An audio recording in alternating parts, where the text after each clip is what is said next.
Hello, it is Tuesday, October 5th, 2021. I'm Chris Remo, and welcome back to my New York Times Crossword Daily Solve.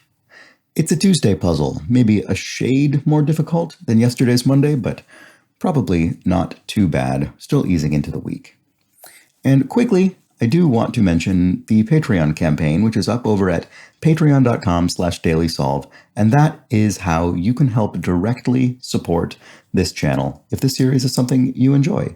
You can get bonus content, special access to the Discord chat server, an exclusive mug eventually, and recognition at the end of the videos. So head over to patreon.com/dailysolve. If any of that sounds interesting to you, there's a link in the description field underneath the video. Let's also discuss some of yesterday's clues. We have a thought from, here we have a thought from Duke Garland, who says, I haven't seen the color-changing mug in a while with the London night service, as I recall. Yes, that's true. It got put away somewhere when there was some construction works going on, and I brought it back out. Sort of forgot about it for a while there. So we'll see how much of the night service is revealed after the hot coffee cools as I solve this crossword. Okay. So Andrew Wilson has a correction. Says Phi Beta Kappa isn't a social Greek-like life organization like the one imagined on a college campus, but rather an alumni honor society.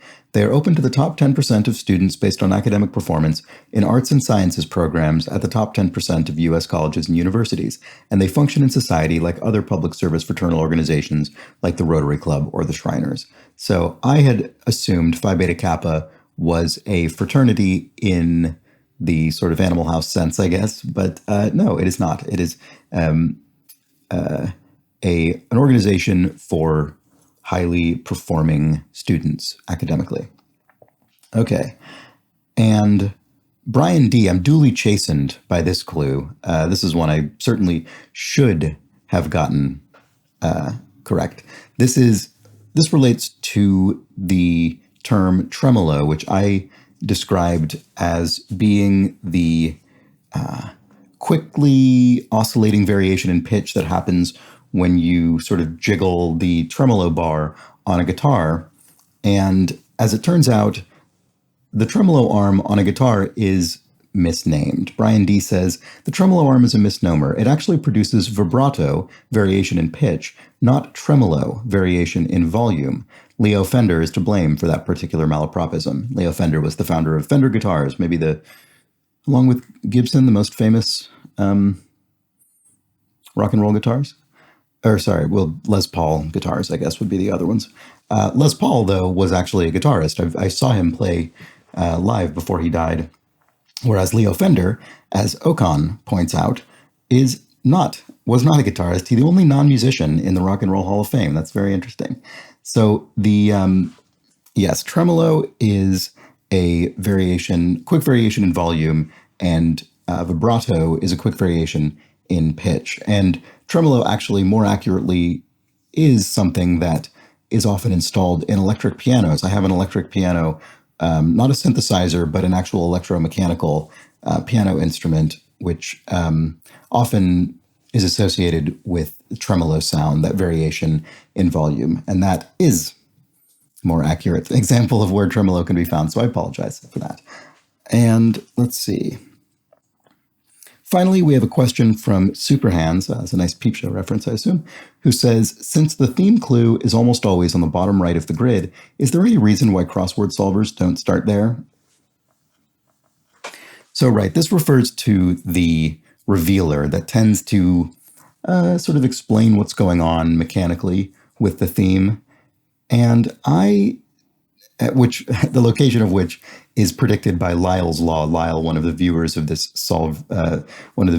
series, who said, typically you can find that revealer in the across clues towards the bottom of the grid, generally on the sort of eastern side of the crossword. And that is usually true. I think as far as why I don't start there personally, I think it's because usually the revealer isn't something you can get on its own. I think you, at least to my mind, you typically need to sort of combine a nascent understanding of the theme with the clue in the revealer in order to figure out exactly what's going on with it. It's usually not sufficient to just immediately answer the revealer and then start filling out theme answers.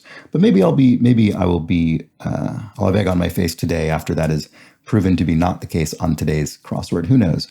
Today's crossword was constructed by Huang Kim Vu and Jessica Zetzman and was edited, as always, by Will Shorts.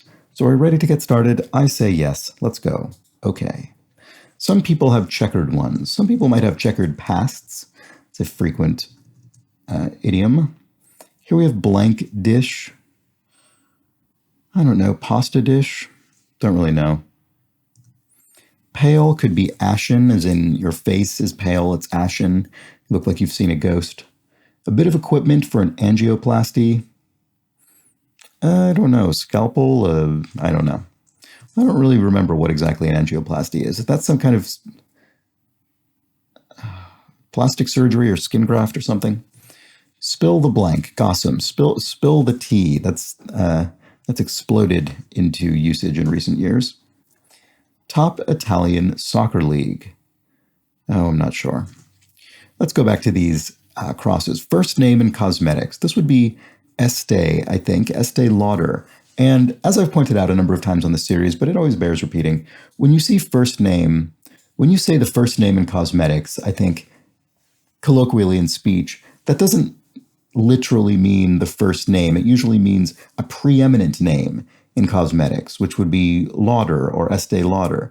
But in the crossword, at least in the New York Times crossword, the convention is that it means both simultaneously. It means first name, preeminent, very well-known and established person in the field in question, but also their given name as opposed to their surname. So just something to bear in mind. Here we have PE dish, pesto dish. None of those sound correct to me. I'm probably on the wrong track. It's probably not it's probably not an ingredient, and I'm putting my brain down a rut that I'm unable to get out of. Okay, let's see. Let's go back to the crosses. Buenos Aires, probably, the city. The Me of Despicable Me. Don't really know what that's. I guess if I had seen this film, it would be very obvious, I assume. A kind of sauce. Kind of sauce. Not sure. Derived by logic could be to infer something. Always remember the difference between infer and imply. Infer is to glean meaning from something. To imply something is to suggest meaning into something. So when you communicate information, you are implying it. And when you glean information from someone else, you're inferring it. And I guess in is a good way to remember that because you're taking it into your brain as opposed to putting it out. All right, like some data and deals. Raw data, raw deals. Emissions control group in the United States, that might be the EPA, the Environmental Protection Agency. So let's check this cross. Like some online purchases.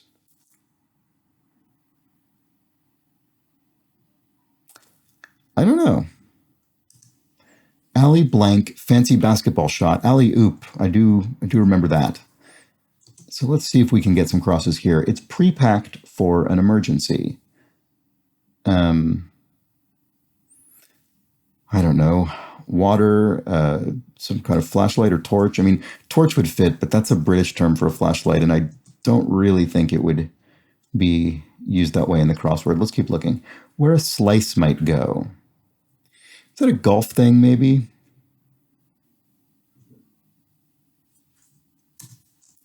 A hazard, I don't know. Victory by a Cinderella team, for instance, might be an upset. Cinderella team, metaphorically, I guess, meaning an underdog. Someone you wouldn't expect to be a huge success. Classic work with chapters. Oh, I didn't even notice, by the way, that we've got these shaded cells that presumably involve the theme. So let's see, actually. Let's check out the revealer. Yep, the revealer is exactly where you'd expect it to be, the sort of longish answer in the crosses in the southeastern general area of the grid. So this says despondent, as progressively suggested by 1724, 38, and 48 across. So despondent as progressively suggested. So are these shaded cells maybe going to spell words that indicate increasing sadness, perhaps? Not really sure. See, this is why it's tough to start down here, because I just don't really know. I mean, it's useful, I suppose, to have that inference about what these shaded cells might be, but I don't know that I can really act on it very effectively just yet. Let's see, what is this again? Classic work with chapters titled Attack by Stratagem and Maneuvering an Army. That must be The Art of War by Sun Tzu, right? Surely. So here we have heart. So perhaps the first stage on the way to despondency is that you have heart. Things are good right now. It could be a word ladder. These all have 5 letters. So a word ladder sometimes appears in a crossword. I actually don't think there's been one since I started this series. But the way that works would be, I mean, this is unlikely to be the answer, but just for instance, if you had heart here, the next word in the word letter would have to change one letter in that word while still being a valid English word. So heard, for instance, H-E-A-R-D, I heard you. And then the next one, for instance, could be beard, because that changes only one letter and still forms a valid word. And then by the end of the word ladder, you'd have some other word, and usually it relates to the first word in a clever way. You know, heart has transformed into something else. So we'll keep a lookout for that. But I'm not saying that is what it is. That's just, I can imagine that being the case given these all have 5 letters. I mean, there are these gaps, but often in theme answers, when you have these shaded cells with gaps, often the gaps are irrelevant and they're just put there so that it's possible for the constructor to actually create the intended words. Okay, oh, Petri dish. It was entirely in a different ballpark to the one I had in mind. A Petri dish, so this is a scientific instrument. Kylo Blank of Star Wars, that's Kylo Ren. A bit of equipment for an angioplasty. Oh, a stent. Right, a stent is another medical, well, not another, but it's a medical device. So that makes sense. And I'll have to look up angioplasty after this. I've certainly heard the term, but I can't really bring to mind what it is. Okay, signature Phil Collins hit ranked among VH1's 100 greatest songs of the 80s. Oh, In the Air Tonight? So let's see. Oh, it's Heart again. Oh, I see. Okay, it's more straightforward. I was making it more complicated, but at least now you know what a word ladder is if you didn't already. It looks like it's a heart that becomes broken and is splitting further apart. Okay, so I have to say, it was worth checking out the revealer early this time around. So we can fill in heart, and that will satisfy those of you who like to yell at me when I don't take advantage of having cracked the theme to then get a bunch of cells filled. So this time I did. And so this presumably is broken-hearted? No. Despondent. Broken heart. But wouldn't despondent be broken-hearted? So that must be something else. Oh, heartbroken. Sorry. There we go. Okay. Very good. So we've gotten quite a few fills here. That was it took longer than maybe it needed to, but that's okay. So let's keep going. Kind of sauce. Oh, an aioli, which is a very similar to mayonnaise. It's an emulsification with egg and oil. So like some online purchases, I see in-app purchases. Well, I'm not too chagrined for not getting that right off the bat. That's a very new and specific phrase. Okay. Florence Griffith Joyner or Wilma Rudolph, they must be sprinters based on the crosses. And of course, since it's an or, it's only one of them, so it's singular sprinter. Here we have clear tables at a restaurant to bus it. That is, I believe, a US specific term. I don't think that's used in British English in the same way. It's pre-backed for an emergency. Oh, I see. I think it's a go bag. So, right, not the individual components of such a bag as I was imagining, but rather the bag itself, go bag. Here we have it's reversed in a mirror. That would be one's image. And then where a slice might go, the rough in golf, that sounds right, which makes the me of Despicable Me grew, which I'm going to have to assume is correct because I have no way to fact check it right now. Emerald blank, Ireland, the Emerald Isle, a nickname for Ireland. A Russian despot would be a czar. Top Italian soccer league. Oh, actually, this does sound familiar. Maybe Serie A, I think, as opposed to B or C or whatever. Yeah, that looks right because musical skill is an ear, is your ear. How good is your ear? Pressure, metaphorically, could be heat. The heat is on. Here we have a state generating the highest percentage of its electricity by wind. Iowa, maybe, just based on the crosses, I'm guessing. Victory could be a win. Sorta-ish. What the middle of 58 across stands for, and a debtor's note is 58 across, and that's probably an IOU, which is an acronym for IOU, but spelled out in words. And so the middle word is O, O-W-E, is an owing money. One changes political affiliation, one switches parties. A toque, that's the chef's hat, the sort of distinctive hat that a chef wears. Prefix with gram. Hepigram? Not sure offhand. Let's look around. Euro rival in brief. Could be euro the currency, in which case one of its rivals could be the US dollar, USD. And then a homophone of 35 down. And 35 down is fashion dictates that its width be the same as that of one's lapels. Oh, one's tie, perhaps? And then Wednesday follower is Thursday. That's pretty straightforward. Recipient of Grammy's 2020 Song of the Year Award for I Can't Breathe. I don't know. I'm the last person you should ask about music that's currently winning Grammys. I'm sorry. Cowboy's Charge could be a herd. So I guess that artist's name is Her. I hope, unless I have something wrong. Homophone of 35 down. Oh, right. That was tie. So the homophone, meaning a word spelled differently with a different meaning, but the same pronunciation, is tie. And then the stage name of Adam, don't even know how to pronounce this name of one of the Beastie Boys. Adam Yauch, I guess. MCA, I think, from the Beastie Boys. One of the Spice Girls. I do know this because I think it's come up maybe twice, actually, since I started doing this series. Mel B. And I now know there are two Mels in the Spice Girls. Okay. Let's see. Let's go back up here and get some of the clues we haven't even looked at. Cher or Sade, voice-wise. Boy, a lot of pop artists today. Cher or Sade, voice-wise. They must be altos. Ay, Dios mío. Right, so that sounds right in Spanish. Here we have all-weather protectors are tarps, tarpaulins, and Olympian Corbett, Olga Corbett, and a drill conductor informally. This is a military drill, so a sarge, a sergeant. We say informally, so it's abbreviated to sarge. And here we have communication at Gallaudet University, or Gallaudet. I don't know that university, but with AS in 3 cells, I'm going to say ASL for American Sign Language. Perhaps that's a school with particular facilities for deaf students or something. Don't know. Home for the Teenage Mutant Ninja Turtles. The sewer, I guess. And cries of protests are howls.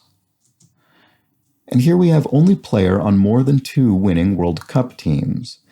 I have heard of Pelé, the very famous and successful football player, so there we go.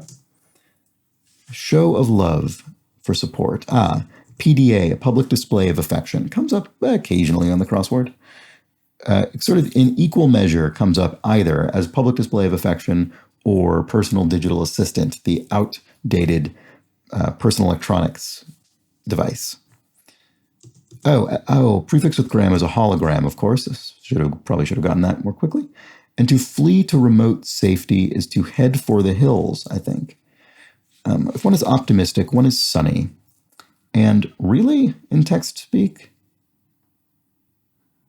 I don't, probably will be obvious with some crosses, but for some reason I'm not seeing it right now. Musical combos. Oh, chords. That's clever.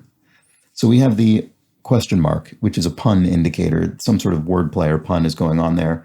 And so a musical combo, you'd think of it as being a group, a trio, or a quartet or something. But in this case, a combination of notes to make a chord. Islamic equivalent of kosher would be halal. A practice piano piece is an etude from the French verb study. And it comes up occasionally. I think this is maybe the second or third time it's come up on this series. A book that comes with a set of keys. An atlas? What does that mean? Does it mean keys in a map, like when you have the inset legend in a map with, scale and things like that? Maybe that's what that's getting at. I'm not quite sure. Pond scum, typically. Algae, I assume. And then an oaf is a lug, so that looks right. Computing pioneer Lovelace is Ada Lovelace, so that looks right. And director Spike or Ong are both Lee, Spike Lee or Ong Lee, so that all looks correct with algae. Algae. Afternoon hour could be 3, straightforward, 3 o'clock. If one abhors something, one hates it. Big books are tomes. A pitching asset is an arm. That's kind of a nice counterpart to ear earlier. Your musical skill is your ear, and your pitching asset is your arm. They're both ways to sort of use the relevant body part to symbolize larger ability. Me problem is ego. That's also a fun little echo of the me of Despicable Me. So we have me as Gru or ego. I get one of those. Concur is to agree, straightforward. Schedule to arrive could be due in. And really, in text speech, what is that? Blank lips are sealed. Our lips are sealed. Oh, really in text speak? I guess this is seriously with all the vowels removed. Yeah, I guess. Fair enough. I suppose that does happen. We have approval, and we'll just look at the rest of the crosses to close this out. So we had approvals on Facebook are likes. And here we have trompe l'oeil. That is an optical illusion. Is a trompe l'oeil in French. And then seriously is really in text speak. So there we go. So I made it through the Tuesday puzzle with most of the daytime service of the London Underground Transport Network still intact, with just a bit of nighttime creeping in at the top. So that's not too bad. Okay. And I would say that was a slightly more challenging puzzle than Monday's, but only, not by an egregious amount. And that's exactly what one hopes and expects for on a Tuesday. And really nice theme. Very clever. The heart moving progressively apart to create the visual image of heartbreak. So we can fill in our heartbroken revealer. And yeah, it's nice that ended up working out. That suggestion to check out the revealer first. So maybe I'll do that more often now, just in case, because probably without that, I think in general, these theme answers didn't really need a huge amount of assistance. Despite being very long answers, they weren't particularly obscure. So it's actually kind of nice that we had the theme a bit early in order to make better, to sort of get to appreciate the realization around it and then fill it in a bit more proactively. So that was fun. I enjoyed this puzzle. Let me know how you fared and how you enjoyed it. Well done to Hwang Kim Vu and Jessica Zetzman for this one. So if you do enjoy this series, if you enjoyed this puzzle, why not subscribe to it? And then you'll see these videos as they go up each day. It's the best way to keep up on the daily solve. And if you think you know someone who might like it, do pass it on. And if you particularly enjoy this series and you would like to be invested yourself in its ongoing sustainability, do head over to the Patreon campaign and look at the various tiers and see if there's one that makes sense for you. There might be. And some people who have done that at a generous level do get thanked on these videos. And today, I would like to thank Jake Rodkin and, as always, the inestimable Hood Monster for helping make this series an ongoing concern. So thank you so much, Jake, my friend Jake, in fact, and Hood Monster. Thank you both, and thank you to everyone who has backed the Patreon. Did I say Kickstarter? I might have at one point. I keep doing that. I've done many Kickstarters over the years, and might be interfering with my brain. But anyway, it's the Patreon that is actually what I'm talking about. And thank you to everyone who's backed it. You can find it at patreon.com/dailysolve or linked in the description underneath the video. But also thanks to you for watching. Thanks for getting it to the end of this video. I hope you make it to the end of tomorrow's video as well. That will be the Wednesday puzzle, midweek difficulty. Always a nice, Wednesday's always fun for a little bit of a little bit more challenge without the total wackiness that you often find in a Thursday. So join me for that tomorrow. And until that point, please do have an excellent remainder of your Tuesday. Take care.